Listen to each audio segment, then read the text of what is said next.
There are moments in life when everything feels just a bit too much. You're doing your best, showing up, staying strong. But inside, there's this quiet exhaustion, like you're holding yourself together with threads no one else can see. The pressure to keep smiling, to keep moving forward, to keep it all together, it's real. And it can be incredibly lonely. What if I told you that emotional strength isn't about pretending you're fine or pushing yourself harder? What if it's actually about slowing down, turning inward, and reconnecting with a strength you already carry within you? A strength that doesn't shout or fight, but one that sits quietly in stillness, just like the Buddha under the Bodhi tree, unmoved by the storm around him. In today's video, we're not just talking about mental toughness or surface-level positivity. We're going deeper, into the heart of what it really means to be emotionally strong, guided by timeless Buddhist wisdom. These aren't just tips or hacks. They're habits that gently reshape your mind, help you find peace in the middle of chaos, and bring you closer to a life that feels calm, balanced, and deeply fulfilling. This is one of those conversations that might just change how you see yourself. So don't skip any part of the video. Every moment builds on the next. And if what we're doing here resonates with you, if it brings even a little bit of clarity or peace into your day, there's one simple free favor I'd love to ask. Hit that subscribe button.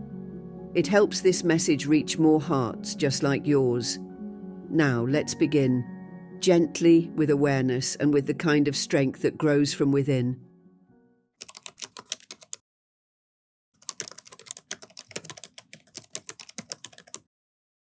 There's something incredibly empowering about starting your day with clarity.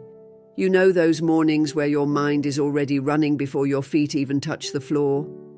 Thoughts racing about the tasks ahead, the people you need to talk to, the things you forgot yesterday. It's like a mental storm before the day even begins. Most of us wake up and unconsciously step into this storm, trying to plan, control, and fix everything all at once. But here's the truth. Not everything is meant to be controlled. And when we try to grasp it all, every outcome, every reaction, every detail, we drain ourselves emotionally before the day has even started. One of the most powerful practices I've learned, and one that aligns beautifully with Buddhist wisdom, is to begin each day by gently asking, what can I actually control today? This small question is like a doorway into peace. It allows you to step out of the chaos and into clarity. The Buddha taught that much of our suffering comes from our craving, the need to control, to hold on, to resist the nature of things. When we try to bend life to our will, when we attach ourselves to outcomes, we create tension and anxiety. But when we recognize the limits of our control, we return to what's real, what's present, and what's within reach. Buddhism introduces us to the concept of dukkha, or suffering, and explains that this suffering arises from tanha, desire, craving, clinging. So much of this clinging is about control. We cling to how we want things to be, how we think people should behave, how life should unfold. But life, as the Buddha reminded us again and again, is ever-changing. Impermanence, anicca, is the nature of all things. So when we start the day by identifying what we can control, we are choosing to align with reality instead of fighting against it. Let me share something I do that might help. Before I open emails or scroll through my phone, I sit in quiet and breathe. Just a few minutes, and then I ask, what's in my hands today? Sometimes it's my attitude. Sometimes it's how I choose to respond to a challenge. Sometimes it's simply making time for a walk, or choosing to speak kindly, even if I'm stressed. That's it. Nothing huge or dramatic, just intentional focus on what's truly mine to carry. Because here's the thing, when you focus only on what you can control, you save your energy. You stop wasting it on things that were never yours to manage in the first place. Other people's opinions, unpredictable outcomes, or the past that you can't change. Buddha often spoke about the middle path, not indulging in extremes, not grasping or rejecting, but walking with mindfulness and balance. This habit is exactly that, a gentle middle path through the noise. Letting go of the need to control doesn't mean giving up. It means choosing where to place your energy, your presence, your power. And when you do this consistently, something beautiful happens. You feel lighter. Your mind gets clearer. You stop being pulled in 100 directions and start moving with intention. Emotional strength begins to feel like something steady, not forced.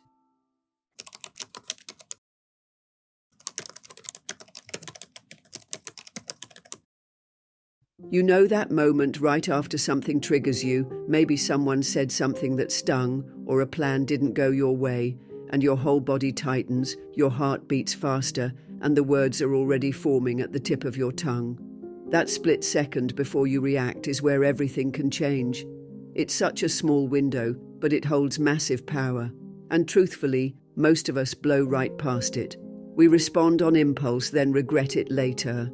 We say things we don't mean, make choices that don't align with who we really are, and end up feeling drained, misunderstood, or disappointed. That's why one of the most underrated but incredibly transformative habits for emotional strength is learning to pause before reacting. It sounds simple, but let's be honest, it's not easy, especially in the heat of the moment when your emotions are on fire. But this pause, that breath of awareness, is where your power lives. Buddhism calls this mindful awareness, the ability to be present with what's happening without immediately needing to fix it, fight it, or flee from it. The Buddha emphasized again and again, mindfulness is the path to freedom, and nowhere is this more evident than in how we choose to respond to life. We tend to believe that because a strong emotion arises, anger, fear, sadness, it demands immediate action. But Buddha taught that our emotions are like visitors. They come and go. They are not who we are. They're just passing through. When we pause, even for a few seconds, we create space between the emotion and the action. In that space, we're no longer a puppet of our feelings. We become the observer, and as the observer, we get to choose how we want to show up. Let's say someone cuts you off in traffic or snaps at you at work. Without the pause, your instinct might be to snap back, stew in frustration, or carry that tension into the rest of your day. But with the pause, something different can happen. You breathe, you feel the tightness rise up and then settle. You might still feel annoyed, but now you've got a choice. You can respond from clarity instead of chaos. And that is emotional strength. The Buddha's teachings are full of reminders that we are not at the mercy of our emotions. He said, "Better than 1,000 hollow words is one word that brings peace." That one peaceful word, or even a silent breath, can only arise when we've paused. That's where your wisdom speaks. That's where your truest self lives. Not in the reaction, but in the response you choose after awareness. It's helpful to have a practice, something to anchor you when you feel that emotional wave coming. For me, it's the breath. Just one deep conscious inhale. That breath becomes my pause. It says, wait, don't rush, be here. Over time, this becomes your natural rhythm. You start to recognize the patterns. You know what triggers you. You see it coming, and instead of getting swept up in it, you meet it with stillness. This habit also deepens your relationships. When you pause before reacting, you create space not just for yourself, but for others. You become a safer, more grounded person to be around. People can feel that you're not just reacting out of old habits or raw emotion. You're really there, responding with care, with presence. Of course, you won't get it right every time. And that's okay. The path of emotional strength is not about perfection. It's about awareness. It's about returning to that pause again and again. Each time you do, you're training your mind, strengthening your inner world. Just like Buddha sitting beneath the Bodhi tree, unmoved by the storms around him, you begin to find your own stillness in the middle of life's noise.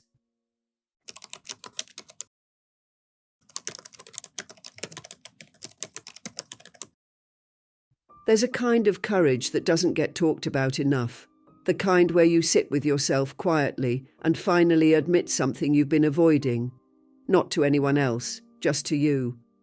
It might be a feeling you've been pushing down, a pattern you don't want to see, or a truth about your life that you're scared to fully face. that moment of raw honesty. It can be uncomfortable, even painful, but it's also the beginning of real emotional strength. We all wear masks sometimes. We pretend we're fine when we're not. We tell ourselves stories to protect our egos. We distract, we deflect, we deny, because facing our own truth can feel overwhelming. But here's the thing. What we don't face ends up quietly running our lives. Buddha knew this deeply. One of the core teachings of Buddhism is the importance of right view, seeing things as they truly are, not as we wish they were. And that starts with seeing ourselves clearly. Being honest with yourself doesn't mean being harsh or judgmental.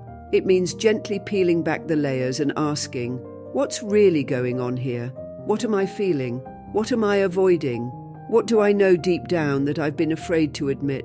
Sometimes we hold on to a version of ourselves that we've outgrown because it's familiar or because it fits what others expect. But the truth is, growth requires honesty. Emotional strength isn't about always being composed or getting everything right. It's about having the courage to be real with yourself first. Because when you're real with yourself, you stop wasting energy pretending. You stop living someone else's life, and you start building from something solid. The Buddha spoke often about dukkha, the suffering or dissatisfaction that arises when we cling to illusions about life, others, or ourselves. A big source of that suffering comes from not owning our inner reality. When we ignore our emotional wounds, pretend we're okay when we're not, or suppress our deepest desires, we create inner tension. But when we tell ourselves the truth, even if it's messy or hard, that tension starts to dissolve. And let's say you're stuck in a job that drains you, but you keep telling yourself you're lucky to have it, or that it's not that bad. Or maybe you're in a relationship where you don't feel seen, but you convince yourself to stay because leaving would be scary. These are the kinds of moments where self-honesty matters most. It doesn't mean you have to quit or walk away tomorrow. It just means acknowledging your truth so you can begin to act from a place of clarity rather than fear or avoidance. One beautiful practice from the Buddhist tradition that supports self-honesty is vipassana, insight meditation. It's about observing your thoughts, emotions, and sensations without judgment. You just sit, breathe, and notice what arises. And through that stillness, truths begin to surface. Not because you go looking for them, but because your mind becomes quiet enough to hear what's always been there. It helps to journal too. Sometimes writing down what you feel without censoring reveals things you didn't even know were weighing on you. You might start by asking, where in my life am I not being fully honest with myself? Or, what truth have I been avoiding because it feels too uncomfortable to face? These aren't easy questions, but they're powerful ones. And here's the most important part. When you face your truth, do it with kindness. The Buddha always emphasized compassion, karuna, especially toward ourselves. This is not about beating yourself up. It's about understanding yourself deeply, so you can live more authentically, more freely. Think of it like cleaning out a cluttered closet. It's messy at first. You pull everything out. You see things you forgot were there. Some of it's beautiful. Some of it you wonder why you kept. But once you go through it and you keep only what aligns with who you are now, you feel lighter, clearer, more aligned.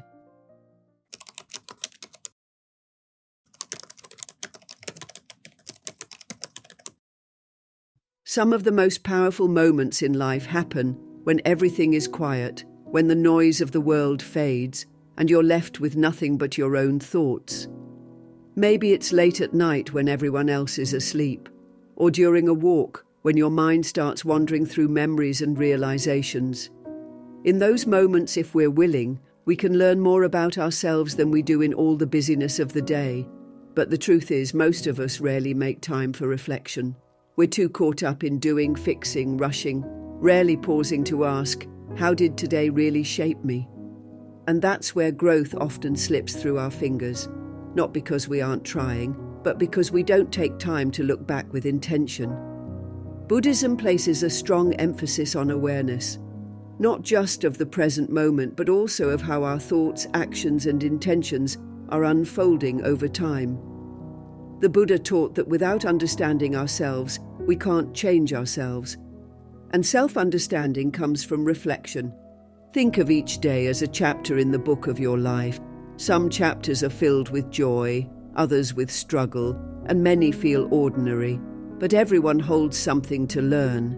When we don't take the time to read back through those chapters, we miss the patterns, we miss the insights, we miss the small moments that could have taught us something meaningful. Now, I'm not talking about overthinking or obsessing over what went wrong. This isn't about judgment, it's about gentle curiosity, a kind of compassionate review. At the end of the day, ask yourself, what did I feel today? What choices did I make? Did I act from a place of love or fear? Was I present with others or distracted? Did I say something I regret or something I'm proud of? Even just 5 minutes of asking these questions can offer so much clarity. And over time, these little reflections start to build a map, showing you what triggers your stress, what fuels your happiness, and what patterns you might want to change. It's like holding up a mirror to your inner world. Buddhist monks often engage in daily recollection, a practice where they quietly review their day, not to judge themselves, but to cultivate sati, or mindfulness. They look back with clear eyes and steady hearts, using the past not as a weapon but as a teacher. This gentle honesty helps them live more intentionally tomorrow. One simple way to do this is through journaling. You don't need pages of analysis, just write a few honest lines. What did I learn today? Where did I struggle? What am I grateful for? This kind of regular reflection makes you emotionally stronger because it connects you to yourself. It helps you see your progress, even when it feels small. It turns every day, no matter how messy, into a stepping stone toward your growth. And here's the beauty. When you reflect regularly, you become more aware in the moment too. You start noticing things as they happen, because you're training your mind to observe rather than rush past. This is the essence of mindfulness, the core of Buddhist practice. The more we observe, the more conscious we become. And with that consciousness comes emotional stability. Let's say you had a hard conversation today. Maybe it didn't go the way you wanted and you feel unsettled. Instead of pushing it down and moving on, take a moment to reflect. Why did it feel that way? Did something trigger you? Was your reaction shaped by something deeper, maybe a fear or an old wound? Just asking these things creates space, and in that space, emotional strength begins to grow. Because strength isn't just powering through, it's pausing, learning, and choosing differently next time. And that wisdom only comes when we slow down long enough to reflect.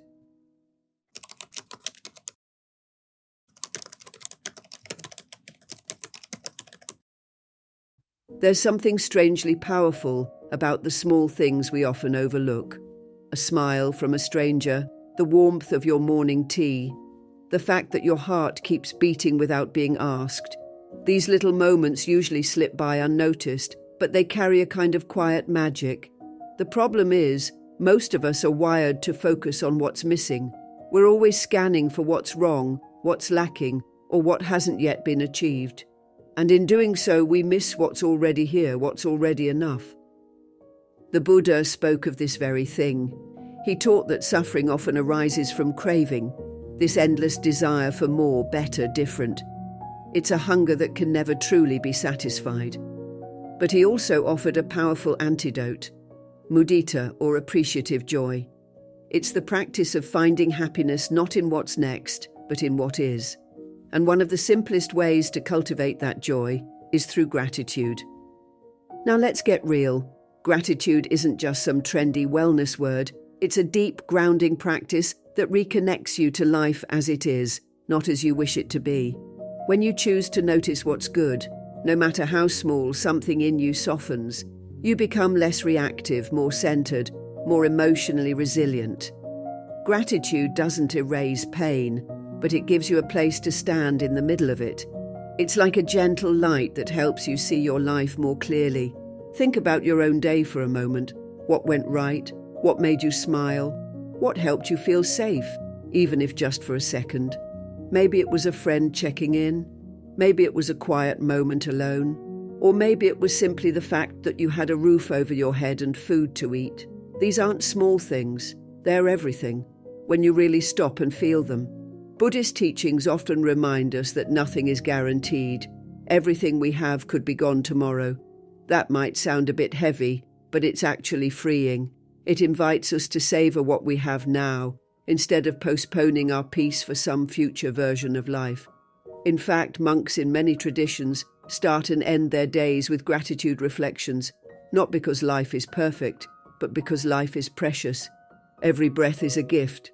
Every moment is a teacher, and the beautiful thing is, gratitude is a practice. It's not about waiting to feel grateful. It's about choosing to look for something to be grateful for, even on the hard days, especially on the hard days.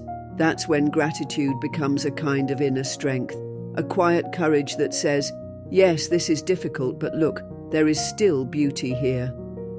A simple way to build this habit is to start a gratitude journal.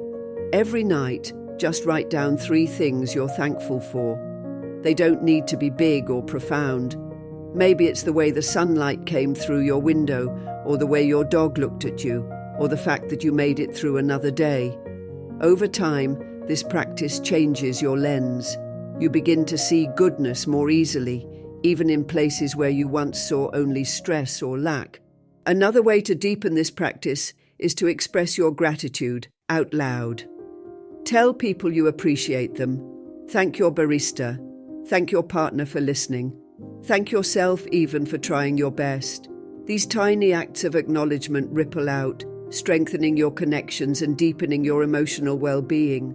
And when things feel especially heavy, when gratitude feels hard to access, go back to basics. Are you breathing? Is the sun still rising? Are you here now, listening, learning, growing? Then there is something to be grateful for. As the Buddha reminded us, let us rise up and be thankful, for if we didn't learn a lot today, at least we learned a little. And if we didn't learn a little, at least we didn't get sick. And if we did get sick, at least we didn't die. So let us all be thankful.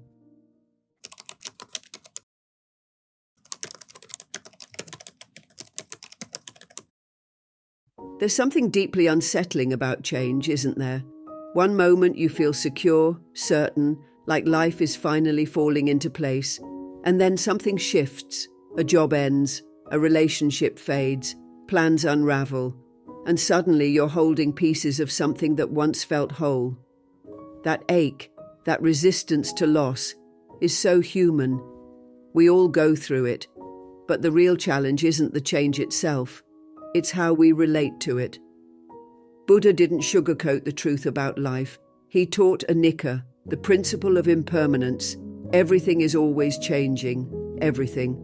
Our thoughts, our emotions, our circumstances, our bodies, even our relationships.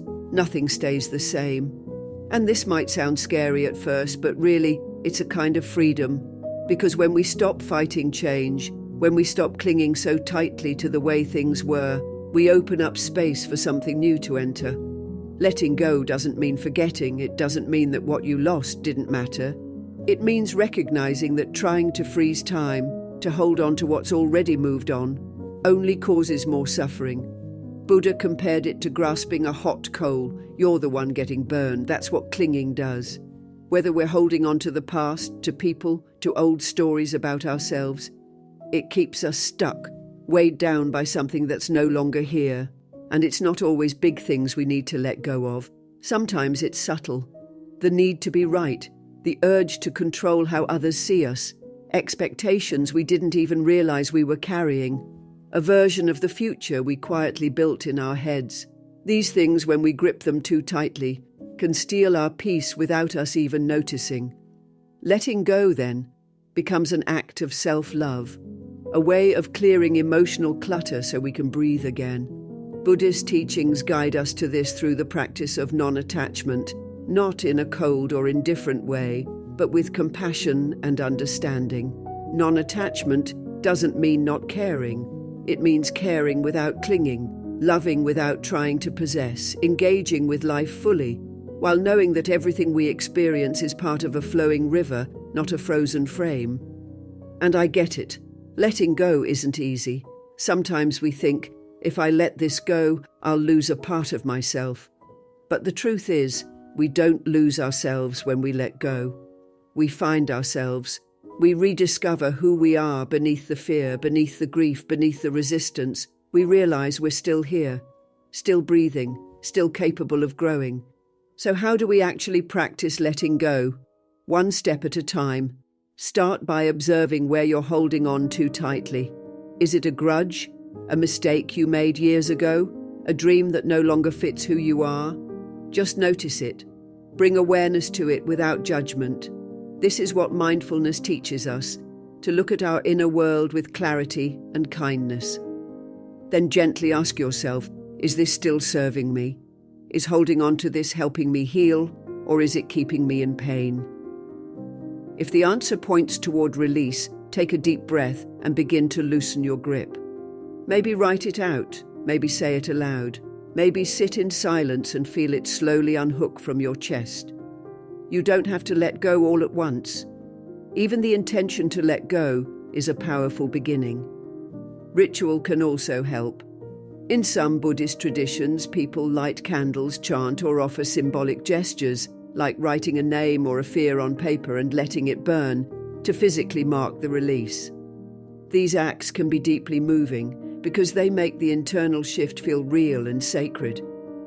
Most importantly, be gentle with yourself. Letting go is not about forcing or rushing.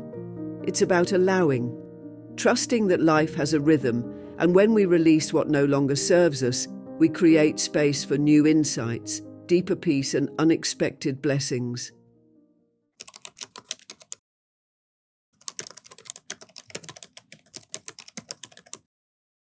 There's this quiet kind of chaos that creeps into our lives, not loud or dramatic, but just enough to make you feel like you're constantly spinning your wheels.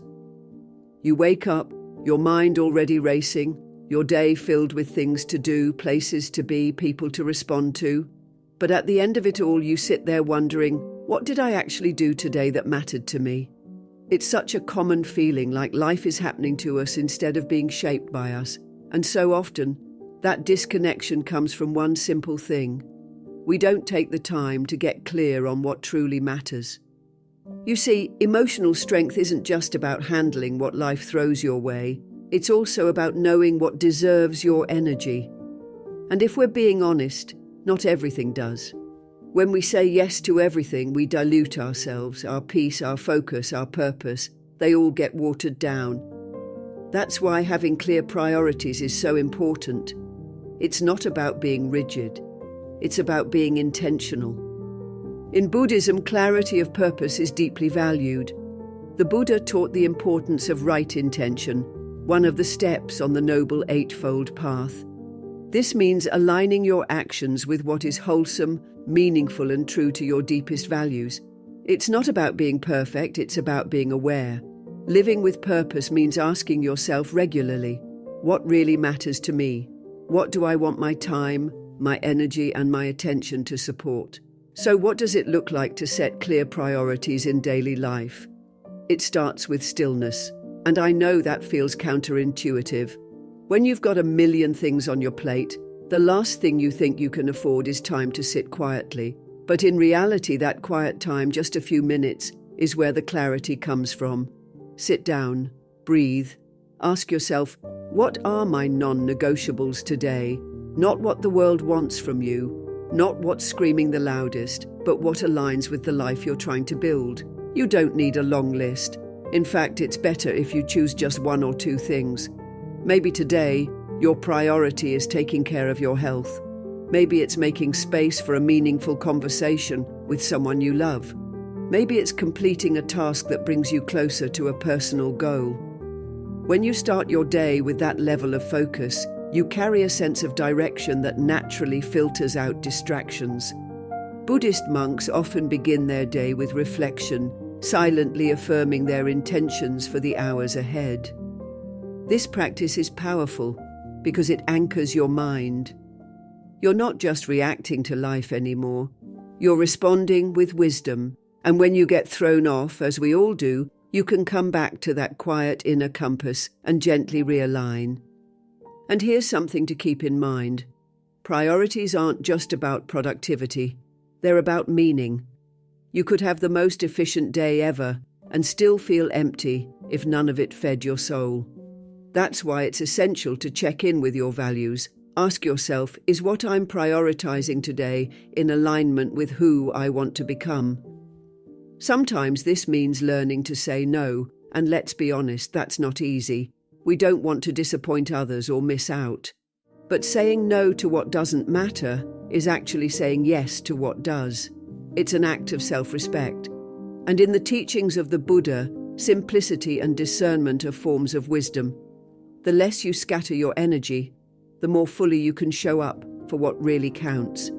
It also helps to reflect in the evening. Just 5 minutes. Ask yourself, did I honor what mattered today? What did I give my energy to?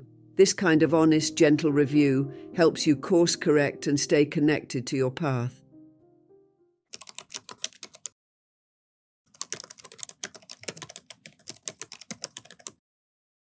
There's something incredibly peaceful about a quiet moment with yourself, those rare pauses in the middle of life's noise where you can finally breathe and check in. But here's the thing, most of us don't give ourselves that space. We go from one task to the next, one thought to the next, barely noticing how we feel or what we're carrying emotionally. And then we wonder why we feel so disconnected, overwhelmed, or emotionally reactive. It's not because we're broken, it's because we haven't created a mirror for ourselves. And that mirror is daily self-reflection. Now, this isn't about sitting cross-legged for hours or judging yourself for every move you made. It's about awareness. It's about gently turning inward and asking, how did I show up today? What did I learn about myself? These aren't questions we were taught to ask, but they're questions that change everything. Buddhism places immense value on self-awareness. One of the core teachings is the practice of mindfulness, being fully aware of your thoughts, your actions, and the impact they have. The Buddha taught that without self-examination, we remain asleep in our patterns, reacting instead of responding, repeating instead of evolving. And let's be honest, emotional strength doesn't just come from powering through life. It comes from understanding yourself deeply so you can grow consciously. Taking even 5 or 10 minutes at the end of your day to reflect can be incredibly powerful. Think of it like carrying a lantern into the dark corners of your mind. Not to criticize what you find, but to see it clearly. What moments brought you peace today? When did you feel triggered? Did something small really throw you off? That's not failure, that's data, that's insight. The kind of insight that gives you the power to change. The beautiful part about daily reflection is that it also teaches you compassion. You begin to notice your tendencies, your patterns, your emotional triggers, and instead of being harsh or judgmental, you learn to meet yourself with understanding. I reacted that way because I was feeling unheard, or I pushed myself too hard again because I was afraid of not doing enough. That level of honesty is what transforms us, not just in how we treat ourselves, but in how we show up for others. And if writing helps you process, keep a journal. It doesn't need to be long. Just a few thoughts. What are you grateful for? What challenged you? What did you do well today? What would you like to do differently tomorrow? These reflections start to build a kind of emotional memory. You begin to track your growth, not in big leaps, but in small, consistent steps. In Buddhist monasteries, reflection is a daily ritual. Monks often end their day by silently reviewing their actions, their thoughts, and their speech, checking whether they were in harmony with the Eightfold Path. Were they kind, mindful, honest? It's not about guilt, it's about alignment. And you don't need to be a monk to do this, you just need a few quiet minutes and the willingness to be real with yourself. Over time, this habit creates a kind of inner stability. You don't get so easily shaken by life's ups and downs because you're anchored in self-knowledge. You're not constantly trying to fix yourself or be perfect. You're just becoming more aware, more conscious, and more intentional. And that is real emotional strength.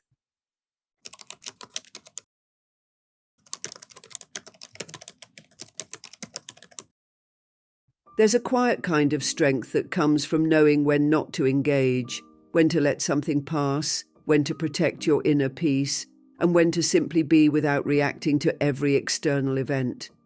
In today's world, it feels like everything demands our attention. Our phones buzz, news stories provoke emotion, people's opinions swirl around us like a storm. But constantly reacting to all of it, that's exhausting, emotionally draining, and honestly unsustainable. The Buddha taught about equanimity, a beautiful word that means mental calmness, balance, and composure, even in difficult situations. It's one of the 4 sublime states in Buddhism, and it's not just about remaining calm for appearance's sake. It's about maintaining your center no matter what chaos is spinning around you. Think about how powerful that is, to be in the middle of a storm and still feel grounded, not numb, not disconnected, just steady. And that steadiness comes from learning mental detachment. Let's be clear, detachment doesn't mean you stop caring. It doesn't mean you ignore people or become cold. It means you stop letting everything outside of you have so much power inside of you. When someone criticizes you unfairly, when plans don't go your way, when the world feels heavy, detachment gives you space between stimulus and response. It gives you the freedom to choose how you respond instead of being pulled around by every emotion or thought that comes up. Mental detachment is like learning to be the sky, not the weather. The weather changes, storms roll in, sun comes out, winds blow, but the sky remains. In Buddhist practice, that's the inner watcher, the observer self. Through mindfulness and meditation, we start to realize that we are not our thoughts, not our emotions, and certainly not our reactions. We are the awareness behind them. That realization alone is liberating. Let's say you're scrolling through social media and you see something that irritates you. Maybe it's someone's comment or a post that makes you feel inadequate. Without mental detachment, you might spiral, comparing yourself, feeling not good enough, maybe even reacting with judgment. But with detachment, there's a pause, a breath. You might think, that triggered me. Interesting. But I don't need to hold on to it. That moment of space is everything. It saves you hours of emotional noise and tension. And in relationships, this is a game changer. You no longer need to fix or control everything. You stop trying to manage other people's emotions or expectations. You begin to understand that everyone has their own path, their own karma, and you don't need to carry their weight for them. The Buddha said, attachment is the root of suffering. When we stop clinging to people's opinions, to outcomes, to needing to be right, we suffer less. We move more freely with less burden. Detachment also helps with anxiety and fear. Most of our stress comes from trying to control things we cannot control. But when you develop mental detachment, you stop gripping so tightly. You let life flow. You meet each moment with curiosity instead of resistance. That's not passivity, it's wisdom. It's responding instead of reacting.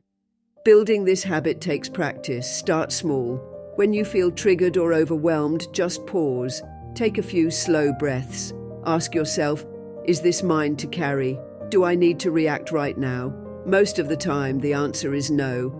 You'll find that peace is available when you stop reaching into the chaos. Meditation can really support this habit. Even just 5 or 10 minutes of sitting and observing your thoughts helps build the muscle of detachment. You start to see how thoughts rise and fall, some pleasant, some stressful, but none of them define you. You are the one watching. So let's bring this back to emotional strength. When you're able to detach mentally, you stop being at the mercy of every mood, every comment, every worry. You gain freedom, the kind of freedom that lets you stay calm in conflict, present in discomfort, and strong in uncertainty.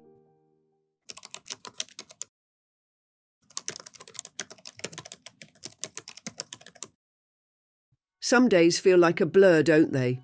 You wake up, check your phone, go through your routine, cross off tasks, respond to messages, go to bed, and somehow, even though you were busy the whole day, it still feels like you didn't really move forward. It's like you were running but on a treadmill. You did a lot, But was any of it truly meaningful? That's where the idea of setting a daily purpose really changes the game.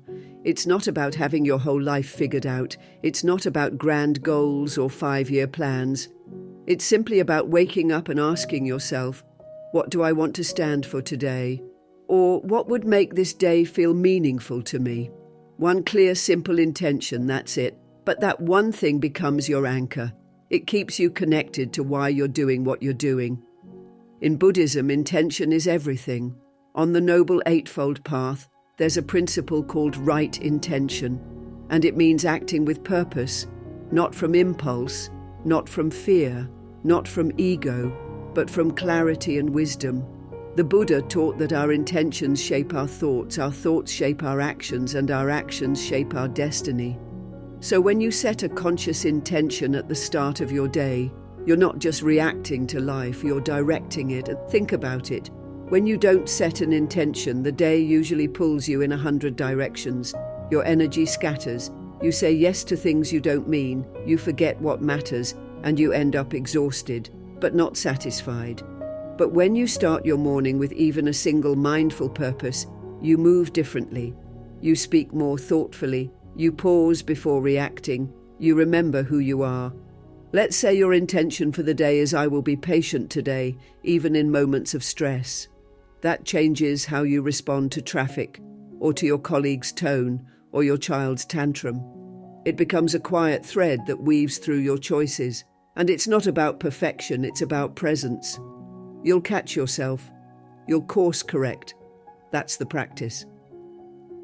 Setting a daily purpose also helps you reconnect with your values.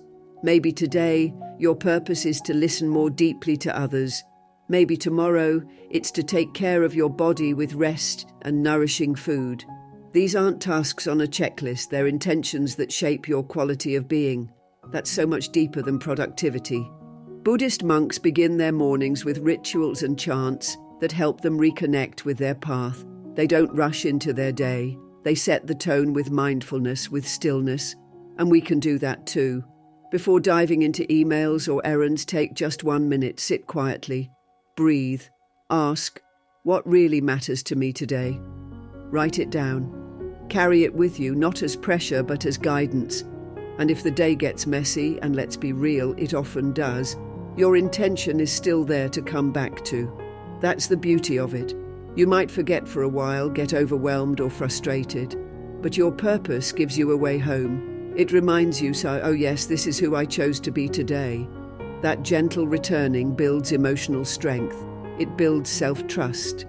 In the long run, these daily intentions create momentum.